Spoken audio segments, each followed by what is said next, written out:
20세기 들어서 가장 하나님의 말씀을 깊고 넓게 이해했다고 존경받는 목사와 신학자 중에 칼 바르트라는 독일 분이 있습니다.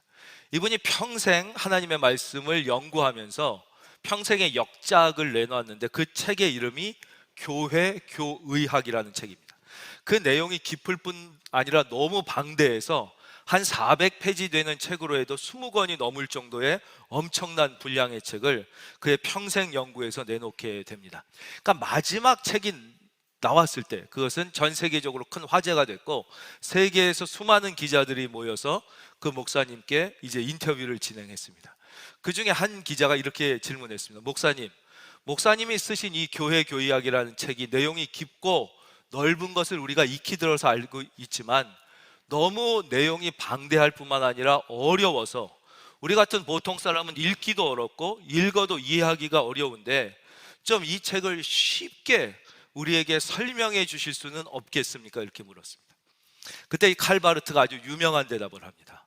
한번 쓱 웃더니 제가 제 교회 교의학 모든 책의 내용과 성경의 모든 하나님의 말씀을 이 시간 한 줄로 여러분께 설명해 드리겠습니다. 그리고 한 말이 이 말입니다. Jesus loves me. Bible said so. 예수 날 사랑하심. 성경에 써있네. 이것이 성경 전체의 주제이며 핵심입니다. 오늘 이 시간에도 나를 사랑한다고 고백하시는 그 예수님의 고백이 여러분의 심장에 들릴 수 있기를 주의 이름으로 축원합니다. 하나님이 하시는 모든 일에는 닫힌 문이 있고 또 열린 문이 있습니다. 열린 문이 있으면 동시에 닫힌 문이 있습니다. 16장 1절입니다. 바울이 더베와 루스드라에도 이름에 거기 디모데라 하는 제자가 있으니 그 어머니는 믿는 유대 여자요 아버지는 헬라인이라. 그러니까 각 개인의 인생도 그렇고요, 국가의 미래도 그렇고 전 세계 역사도 그렇습니다. 하나님이 여시는 쪽 문이 있는가 하면 동시에 닫으시는 쪽 문이 있습니다. 하나님이 닫으시는 쪽 문은 아무리 애를 쓰고 수고하고 두드려도 헛수고만 할 때가 많습니다. 그러나 하나님이 여시는 문을 깨닫고 그쪽으로 나아갈 때 인생뿐만 아니라 국가, 세계의 미래도 이렇게 열리는 것을 보게 됩니다. 그래서 지혜란 무엇이냐? 우리가 항상 내 고집, 내 주장, 막 내 것을 끝까지 붙잡는 것이 아니라 늘 말씀과 기도와 찬양을 통하여 나를 향한 하나님의 뜻을 깨닫고 하나님께서 열어주시는 문을 발견해서 할렐루야, 그 방향으로 순종하여 최선을 다하는 것이 지혜로운 것입니다. 그렇지 않으면 아무리 노력을 해도 헛수고일 때가 많고 그것은 노력과 끈기보다는 아집과 어리석음으로 인생이 끝나질 때가 많은 것이죠. 사도 바울의 2차 선교 여행도 마찬가지였습니다. 하나님께서는 사도 바울의 계획과 생각을 막으시고 전혀 다른 쪽으로 새로운 문을 여시게 됩니다. 여기에 바로 하나님의 놀라운 섭리가, 이제 성령의 인도하심이 있는 것이죠. 첫째, 하나님이 어떻게 막으셨습니까? 첫째는 바로 사도 바울과 바나바를 헤어지게 하신 것이었습니다. 이것은 사도 바울의 생각도 아니었고 사도 바울의 뜻도 아니었습니다. 사실 사도 바울은 바나바와 함께 2차 전도 여행을 가고 싶었습니다. 이것이 바울의 마음이었어요. 그래서 우리가 말씀을 보면 15장 36절, 바나바가 먼저 얘기한 게 아니라 바울이 먼저 얘기합니다. 바울이 바나바더러 말하되 우리가 주의 말씀을 전한 각성으로 다시 가서 형제들이 어떠한가 방문하자 하고. 그러니까 사도 바울의 계획과 생각과 마음은 내가 이렇게 좋아하고 존경하는 바나바와 함께 2차 선교 여행을 또 가야겠다, 이게 사도 바울의 마음과 생각이었습니다. 그러나 우리가 살펴본 바와 같이 어떤 일이 일어납니까? 전혀 생각지도 못하게 마가라는 한 청년의 문제로 말미암아 37절, 바나바는 마가라 하는 요한도 데리고 가자 하나 바울은 밤빌리아에서 자기들을 떠나 함께 일하러 가지 아니한 자를 데리고 가는 것이 옳지 않다. 사실 전혀 생각지도 못했고 그렇게 중요하지도 않다고 생각했던 느닷없는 마가라는 청년의 문제 때문에 어떤 결과가 나옵니까? 39절, 서로 심히 다투어 피차 갈라서는 전혀 예상하지 못했던 결과가 도출되는 것입니다. 아무리 성경을 다시 읽어봐도 이것은 상식적으로 납득할 수 있는 결과가 아닙니다. 사실 마가라는 사람의 문제가 뭐 그렇게 대단하겠습니까? 그리고 평소에도 그 깊은 인격과 인품을 가지고 있던 바나바에게 그 정도가 견딜 수 없는 문제였겠습니까? 그러나 결과적으로 둘은 이해할 수 없지만 심히 다투어 피차 갈라서게 되는 것이죠. 아무리 생각해도 이해가 되지 않지만 하나님은 바울의 생각과 의도의 정반대로 이 사역을 이끌어가고 계십니다. 두 번째, 하나님께서 막으신 길은 무엇입니까? 그것은 바로 사도 바울의 2차 선교 여행의 모든 일정과 계획을 통째로 바꾸신 겁니다. 그러니까 사도 바울은 사실 우리는 이제 나중이니까 알잖아. 이게 2차 선교 여행이나 알지만 사도 바울은 2차 선교 여행을 할 생각이 전혀 없었어요. 사도 바울은 바나바와 함께 1차 선교 여행 때 방문했던 그 교회들을 다시 재방문하려고 한 거예요. 보겠습니다. 말씀. 다시 36절이죠. 며칠 후에 바울이 바나바더라 말하되 우리가 주의 말씀을 전한 각성으로 다시 가자는 거예요. 다시. 그래서 그 형제들이 믿음 생활을 잘하고 있나 우리가 다시 보고 굳세게 하자, 이런 계획이었는데 이제 전혀 생각지도 않게 바나바랑 싸워서 갈라지게 되니까 어쩔 수 없이 사도 바울은 모든 일정을 바꾸게 됩니다. 이제 나중에 다음 시간에 되면 보게 되는데 아예 하나님이 얼마나 바꾸시냐면 사도 바울은 아시아, 터키 쪽으로 가서 복음을 전하려고 했는데 아예 그쪽 문을 막으시죠. 그리고는 마케도냐, 유럽을 향해서 완전히 새로운 문을 여시게 되면서 복음이 아시아가 아니라 유럽 쪽으로 방향을 완전히 틀게 됩니다. 그래서 아시아가 아니라 유럽이 먼저 복음을 받아들이게 되고 인류 문명의 후발주자로 뒤처져 있던 유럽이 다시 세계 문명을 선도하는 자리로 나아가게 되는, 이건 절대 사도 바울의 생각이 아니었습니다. 사도 바울의 계획은 구브로선부터 시작해서 다시 차례차례로 지나왔던 성들을 방문하면서 그들의 믿음을 굳세게 하는 거였는데 이게 웬일? 이제 바나바랑 뜻하지 않은 일로 대판 싸워서 헤어지게 됐는데 바나바가 또 자기 조카인 마가를 데리고 구브로로 가는 거예요. 그게 이제 세계 지도에 보면 키프러스라고 돼 있어요. 그러니까 이거 참 구브로로 원래 가려고 그랬는데 가자니 꼭 뒤쫓아가는 것 같고 이게 되게 어색해진 거예요. 그래서 원래는 서울부터 시작해서 대전으로 갔다가 광주로 갔다 대구로 갔다 부산으로 갔다가 제주도까지 선교하고 돌아오려고 그랬는데 아니 먼저 바나바가 데리고 가버리니까 어떡하지? 바울이 생각하다가 뭐로 가도 서울만 가면 된다고 그랬으니 그럼 뒤집어 가보자. 그래서 거꾸로 제주도부터 올라오는 것처럼 전혀 다른 더베와 루스, 사실 루스드라는 바로 가고 싶지가 않은 곳이에요. 아무리 사도 바울이 위대한 사도지만 거기서 돌에 맞아서 거의 죽었다가 살아났던 아픈 기억이 있던 곳이기 때문에 여기는 조금 있다가 가고 싶었는데 어쩔 수 없이 글로 가게 되니까 반대로 해가지고 더베와 루스드라부터 가게 되는, 완전히 일정이 뒤바뀌게 되는 것이었습니다. 그런데 바로 거기서 그 뒤바뀐 일정 가운데 하나님은 놀라운 하나님의 계획을 숨겨 놓으셨던 거죠. 16장 1절 바울이 더베와 루스드라에도 이름에 거기 디모데라 하는 제자가 있다. 바로 거기에서 사도 바울의 생애 그리고 기독교 역사의 가장 위대한 만남 중에 하나인 바울과 그의 믿음의 아들 디모데와의 만남이 이루어지는 것입니다. 디모데는 혼혈인입니다. 그 아버지는 헬라인이었습니다.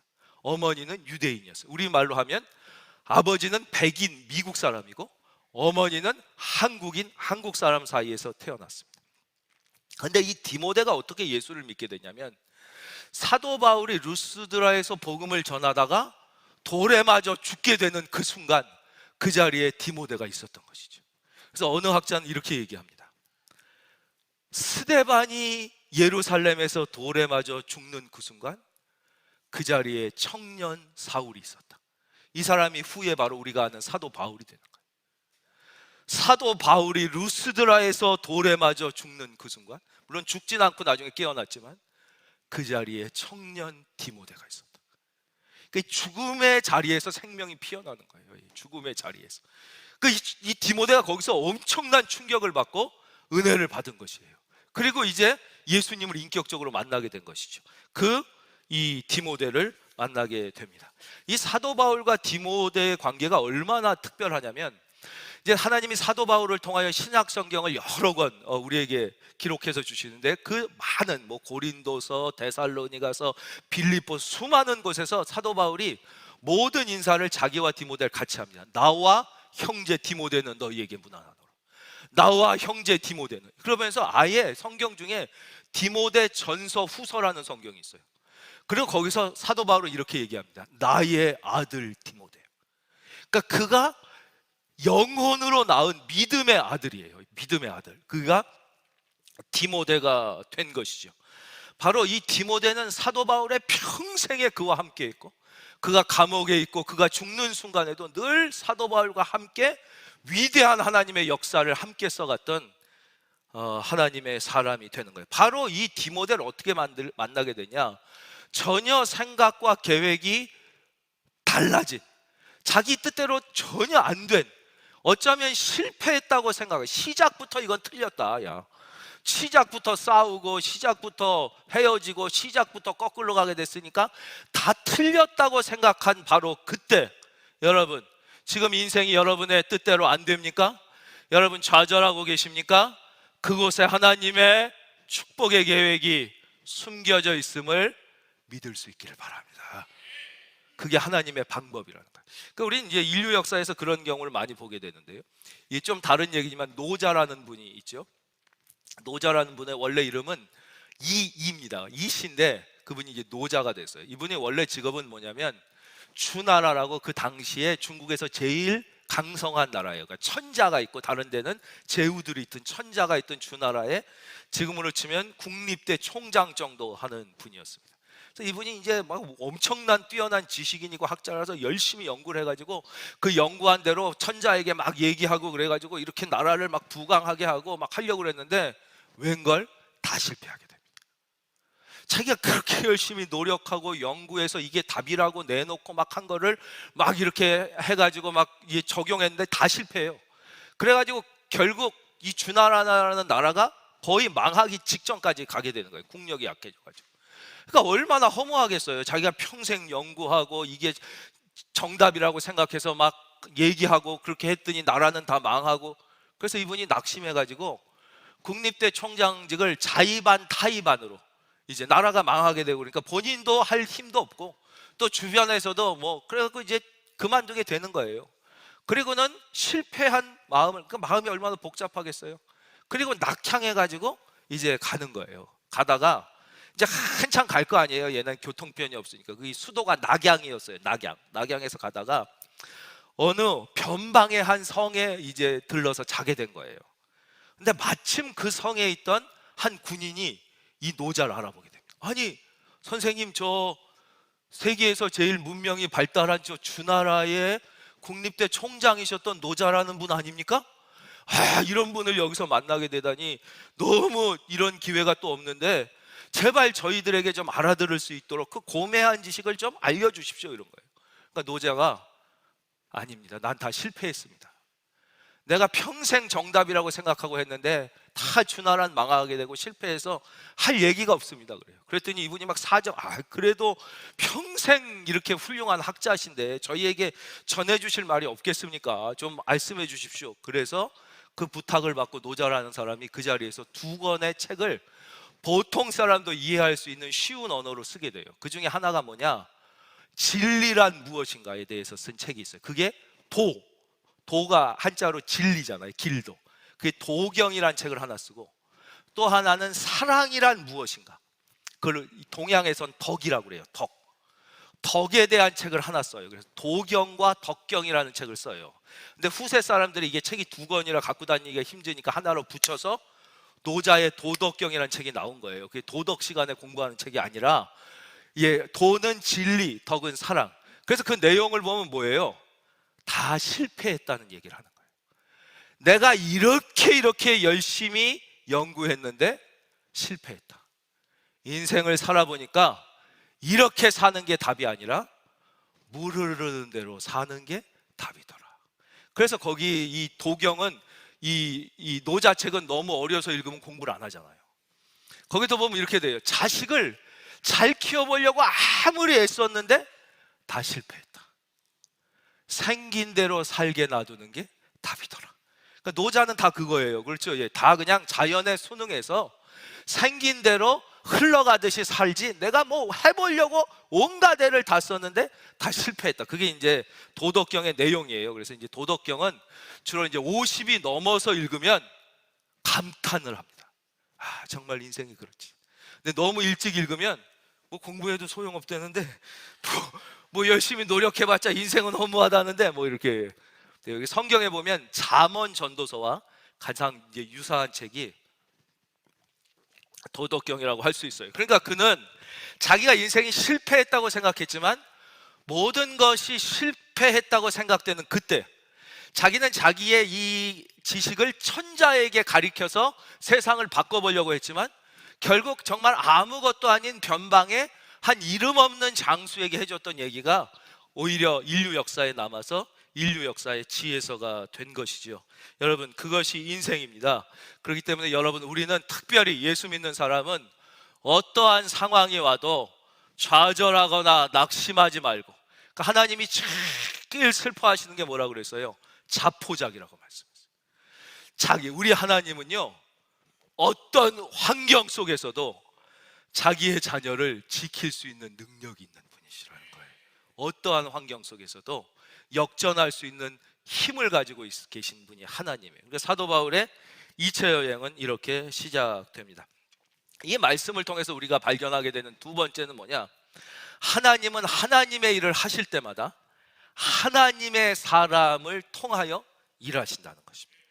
이건 이제 목회나 선교 때마다 늘 경험하게 되죠. 우리가 이 주의 일을 할 때 아무리 계획이 마스터 플랜이 나와 있고 재정적으로 준비가 잘 돼 있어도 하나님의 일이 아닐 때는 그 일에 헌신하는 사람이 나오질 않습니다.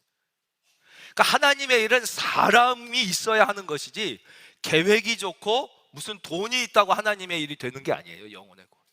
그런데 좀 계획이 좀 형편없는 것 같고 재정적으로 잘 준비가 돼 있지 않은 것 같아도 하나님이 하시고자 하는 일을 일 때는 그 일에 조건 없이 헌신하는 사람들이 막 나오기 시작해서 하나님의 일이 이루어지는 것을 볼 수 있어요. 저는 오늘 이 해피 패밀리 데이뿐만 아니라 우리가 여름에 진행하는 우리 국내 해외 모든 선교 사역에 하나님이 준비한 영혼들이 기쁨으로 참여하게 되기를 기대합니다. 그런 일들, 무슨 자기가 이익이 되지 않아요. 전혀 자기에게 이익이 없어도 전혀 자기랑 상관없는데 그 일을 하겠다는 사람이 막 나오는 거예요.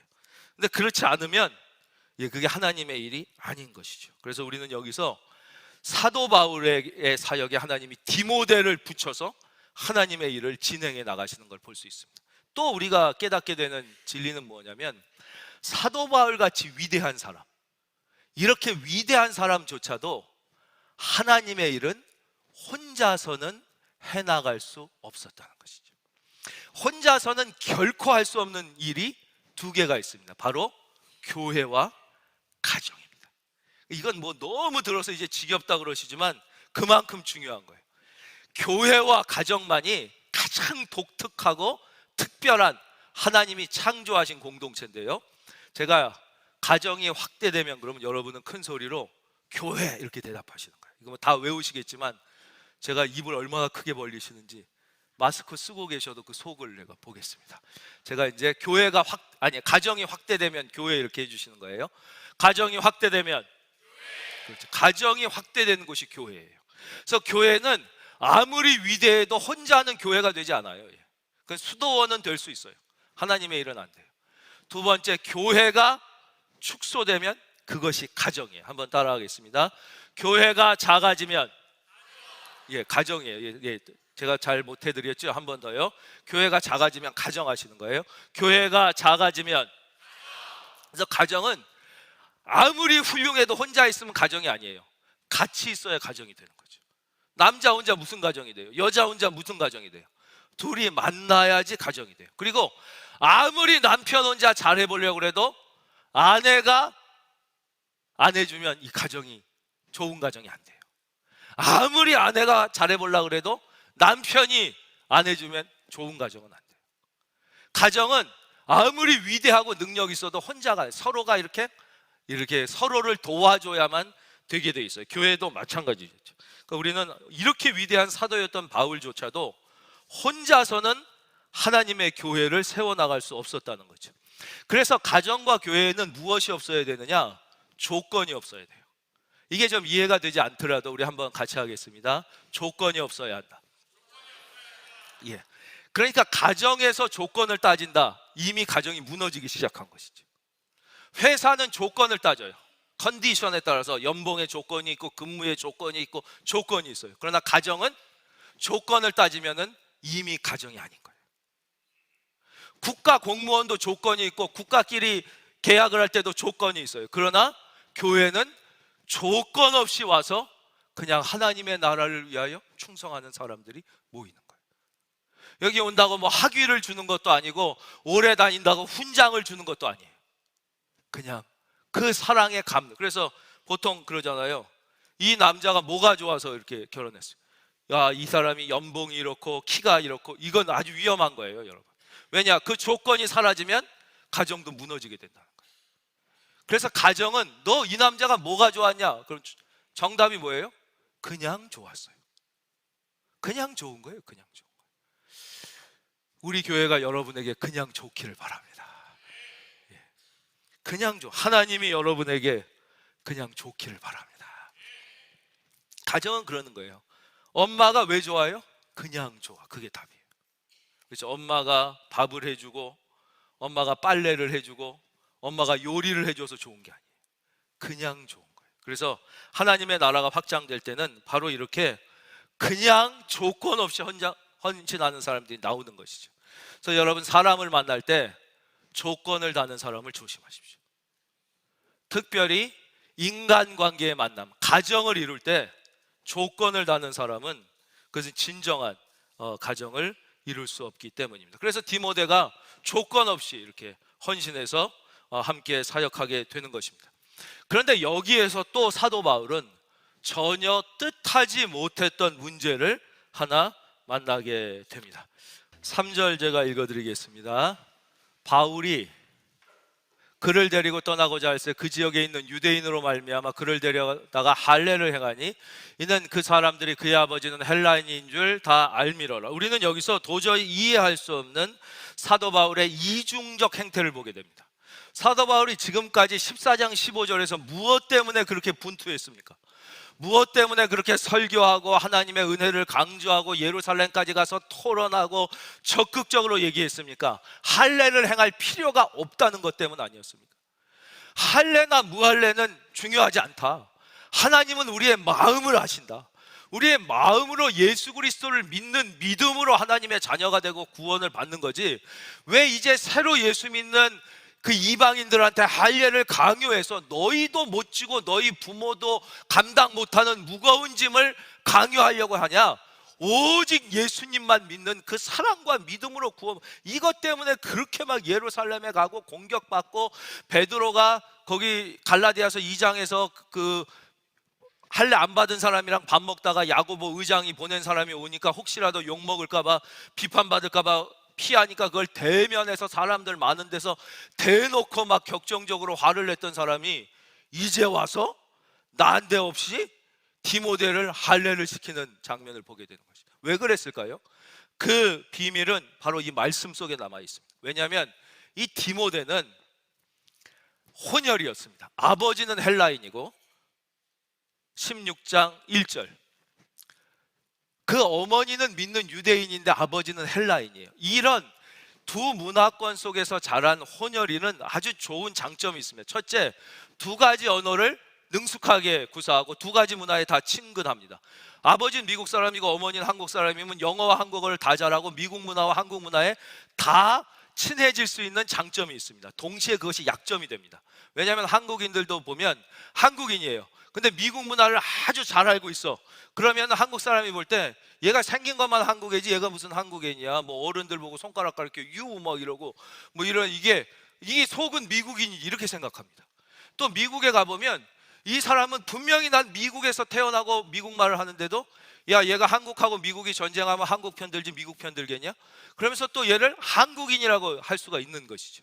바로 이게 디모데였습니다. 그래서 디모데는 헬라인 아버지를 두고 있었기 때문에 믿음이 약한 유대인들이 볼 때 야, 쟤가 무슨 유대인이야? 쟤는 헬라인이잖아. 우리랑 상관없는 애인데 쟤는 뭐 보면 할례도 안 받은 애고 우리랑 문화 코드가 전혀 다른데 쟤랑 말이 되겠냐? 아니, 쟤랑 얘기하기도 싫어. 이럴 수 있다는 것입니다. 그래서 사도 바울이 나중에도 말씀하지만 유대인에게는 유대인처럼, 헬라인에게는 헬라인처럼, 지성인에게는 지성인처럼, 야만인에게는 야만, 즉 사도 바울에게는 오직 중요한 건 딱 하나예요. 어떻게 해서든지 복음을 잘 전해서 예수를 믿게만 할 수 있다면. 그래서 나중에 보면 사도 바울이 머리를 빡빡 깎아요. 왜냐하면 그 지역에는 주로 그 선생님들이 머리를 빡빡 깎는 문화, 그러니까 머리를 빡빡 깎아요. 또 어디 가서는 머리를 여자처럼 길러요. 왜냐, 그 지역은 도사처럼 또 이렇게 스승들은 머리를 기른다 그러니까 머리를 기르기도 하는 것이죠.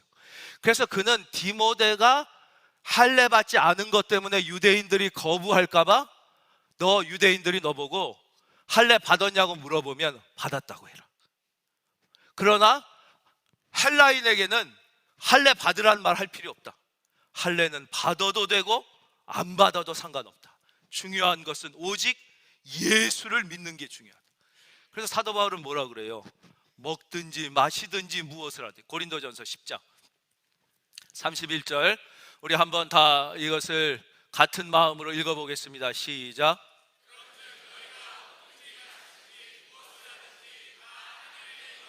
사도 바울은 우리는 근데 제일 중요한 게 하나님의 복음이 아닐 때가 많아하는 게 우리의 문제라는 거예요. 우리는 하나님의 복음보다 내 체면이 더 중요할 때가 많아요.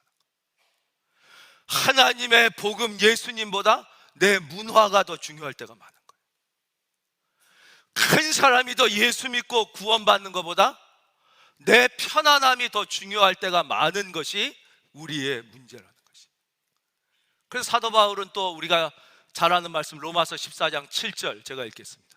우리 중에 누구든지 자기를 위하여 사는 자가 없고 자기를 위하여 죽는 자도 없도다. 8절 우리 한번 이것도 침 한번 삼키시고 다 같이 시작. 우리가 살아도 주를 위하여 살고 죽어도 주를 위하여 죽나니 그러므로 사나 죽으나 우리가 주의 것이로다. 아멘. 우리는 여기서 어떤 종교가 가지고 있는 형식과 교리를 초월하는 진정한 복음에 이르는 그 위대한, 그러니까 사도 바울은 어떤 경지를 넘은 사람이라고 볼 수 있는 것이죠. 그냥 종교성의 경지를 넘어서는 거예요. 그래서 우리가 그 사람에게 맞추는 거예요. 지성인들에게 복음을 전할 때는 지성인의 언어를 써요. 그러나 좀 못 배운 분들한테는 잘난 척하고 내가 뭐 하버드에서 박사가 3개니까 이 정도 이렇게 절대 하지 않고 또 초등학생 언어로 또 이해하기 쉽게 해주는 것이죠. 그렇게 해서 어떤 사람이든지 그런 거 있잖아요. 어느 분이 할머니가 절을 평생 다니다가 교회를 이제 예수님을 믿게 돼서 신방을 받는데 담임 목사님이 신방을 갔더니 문 앞까지 뛰어나와서 주지 목사님 어서 오십시오 막 그랬더니 이 목사 아유 예 교회는 주지가 아니라 담임이라고 그럽니다 그랬는데 이분이 말이 이게 안 될 거 아니에요 평생. 그래서 갈 때도 주지 목사님 안녕히 가세요 그랬더니 그 다음에는 신방하러 전화할 때마다 성도님 저 주지 목사인데요 이렇게 전화. 그분이 알아듣기 쉽게 그냥 복음만 중요하다면 담임 목사라고 부르든 주지라고 부르든 그건 중요하지 않다는 거예요. 중요한 건 예수님을 믿고 구원받아서 복음 안에서 훈련받아 하나님의 사람이 되느냐 안 되느냐가 중요한 거지 다른 것은 중요하지 않다는 것입니다. 그래서 나중에 무슨 일이 있냐면요, 사도 바울이 복음을 전하다가 억울하게 붙잡혀서 매를 맞고 감옥에 가게 됩니다. 그래서 교회가 막 사도 바울을 위하여 막 애통하며 기도하는데 그 중에 몇 명이 좋아하는 사람들이 있었어요. 잘 됐다, 이제 사도 바울이 감옥에 잡혔으니까 이제 내 영향력이 훨씬 커지겠구나. 이제 사람들이 나를 최고 지도자로 생각하고 내 말을 잘 들을 테니까 잘 됐다. 그래서 오히려 사도 바울이 감옥에 들어간 것을 기쁘고 좋게 생각하는 사람들이 있었어요. 그래가지고 또 그 디모데랑 제자들이 가서 막 사도 바울한테 얘기합니다. 스승님, 이게 있을 수 있습니까? 스승님이 그렇게 복음을 전하다 감옥에 갔는데 글쎄 교회 안에서 그것을 야, 잘됐다 이렇게 생각하고선 이 기회에 우리가 인기를 얻고 우리의 영향력을 확장하자, 이런 사람들이 있습니다. 그랬을 때 사도 바울의 대답이 뭐예요? 괜찮다. 그들이 나를 미워해서건 나를 좋아해서건 예수님만 증거될 수 있다. 그들이 예수님만 전해진다면 나는 오직 감사할 뿐이다 그랬어요. 그게 이 사도 바울의 마음이었다는 것이죠. 그랬더니 결과가 어떻게 됩니까? 4절입니다.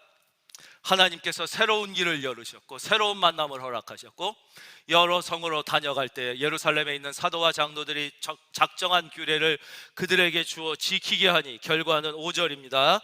다 함께 시작. 이에 여러 교회가 믿음이 더 굳건해지고 수가 날마다 늘어가니라. 아멘. 여러분 개인과 가정의 믿음이 더 굳건해지고 여러분 가정에 좋은 일과 축복이 더 많아지시기를 주의 이름으로 축원합니다. 제가 자전거 산 얘기 해드리고 말씀 맺겠습니다. 제가 초등학교 한 3학년 4학년 정확하지 않습니다. 그 즈음에 자전거가 너무나 타고 싶었습니다. 동네 애들이 자전거를 많이 이렇게 타고 다녀요. 그때 유행하던 자전거가 지금도 기억이 납니다. 애들 어린이용 자전거가 있어서 이렇게 디자인도 이쁘고 바퀴도 좀 크고 이렇게 캐릭터도 뭐 지금으로 치면 뭐 슈퍼맨 뭐 이런 거겠지, 이런 것도 그려 있는 자전거를 애들이 많이 거의 집집마다 타고 다닐 정도로 유행했습니다. 너무 자전거가 타고 싶었는데 드디어 이 어머니가 자전거를 사주시겠다고 허락을 해주셔서 이제 어머니 손을 잡고 동네에 있는 자전거 대리점에 가게 됐습니다. 그땐 그냥 자전거 포라고 그랬어요. 자전거가 쭉 있어요. 제가 그 타고 싶었던 그 자전거가 쭉 진열돼 있어서 거기 올라가서 막 브레이크도 잡아보고 막 너무 들떠 있는데 갑자기 어머니랑 그 자전거 주인 아저씨가 무슨 얘기를 하더니 그 자전거에서 내려가지고 빨리 저 자전거를 타라는 겁니다. 그래서 제가 그랬죠. 아니 난 이 자전거가 너무 좋은데 왜 저 자전거를 타라고 그러냐고 봤더니 어린이용 자전거가 아니라 어른용 자전거예요. 약간 배달 자전거 비슷한 거였어요. 이해가 안 가. 왜 이걸 타라고 그러냐고 그랬더니 저희 어렸을 때는 초등학교 3, 4학년, 5학년 때는 1년에 키가 막 몇 cm씩 자라잖아요. 그래서 옷도 늘 맞는 걸 안 사주죠. 다 이런 거 사가지고 한 1년 지나면, 그러니까 이 지금 어린이용 자전거를 샀다가는 2, 3년 지나면 이걸 못 타게 되니까 아예 어른용 자전거를 사야 된다. 저걸 타라는 것입니다. 너무 타기 싫었지만 안 타는 것보단 나으니까 어떡하겠어요. 그래가지고 그걸 탔는데 문제는 안장에서 발이 안 닿는 것입니다. 발이 안 닿는다고 그랬더니 자전거포 아저씨가 그러면 서서 타면 된다는. 그래서 자전거에 보신 분들이 이 안장이 있으면 이 앞에 그냥 이렇게 서서 페달을 밟는 거예요. 근데 그 당시 어린이용 자전거는 옆에 이 뒷바퀴에 보조 바퀴가 달려 있어서 중심을 잃어도 넘어지지 않게 되어 있는데 어른 자전거니까 그게 없잖아요. 그러니까 이거는 넘어지는 거예요, 그냥 옆으로 가면. 그래서 제가 그랬어요. 이건 보조 바퀴가 없는데 넘어지면 어떡하냐고. 그때 이 아저씨가 아주 중요한 얘기를 해줬습니다. 달리면 안 넘어진다. 멈추면 넘어진다는 것입니다. 그래서 처음 타는 순간부터 넘어지지 않으려고 미친 듯이 달렸습니다. 여러분, 동네에서 누가 자전거 제일 잘 탔을 것 같습니까? 제 또래 애들은 저랑 게임이 안 됐습니다. 저는 배달용 자전거 정도를 어린이용 게임, 저는 중고등학교 형들이랑 같이 시합을 할 정도로, 물론 그 자전거가 계속 타고 싶었어요.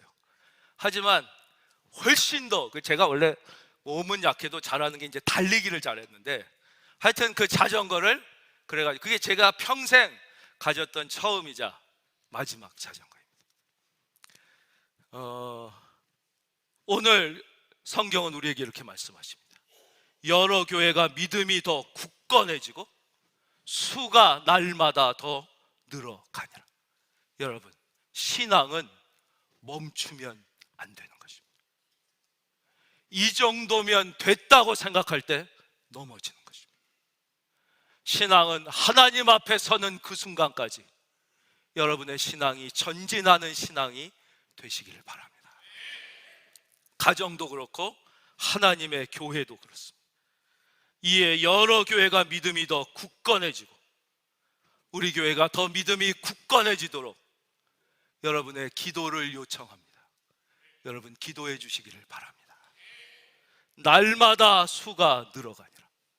구원받는 영혼을 향하여 한 영혼이라도 더 살리기 위하여 교회는 주님 오실 그날까지 계속 최선을 다해야 되는 것입니다. 여러분 모든 분들의 인생과 가정 위에 하나님의 특별한 위로와 은혜가 따뜻한 사랑이 넘쳐나시기를 주의 이름으로 축원합니다.